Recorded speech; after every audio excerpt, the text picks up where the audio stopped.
Hai, assalamualaikum warahmatullahi wabarakatuh guys. Oke, di video kali ini aku akan memberi kalian tips nih. Gimana sih kita sebagai penjual kalau misal ada pembeli yang ingin tahu di dalam kemasan ini seperti apa, sedangkan kemasannya disegel? Gampang sekali. Oke, aku akan beritahu kalian ya guys. Nah, ini ada gura al-afiat sama madu gemuk badan. Ini di atasnya semuanya disegel ya. Pembeli ingin tahu nih dalamnya seperti apa sih? Gampang.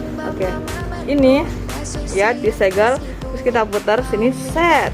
Nah, kita bukanya dari bawah sini, lubang bawah ya, jatuh ya maaf ya guys, jatuh. Kita buka dari lubang bawah ini, kita ambil, set,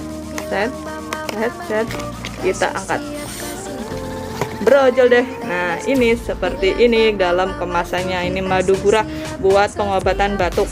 Nah, untuk mengembalikannya gampang banget, kita tinggal ikutin. Ternyata susah ya guys, ribet.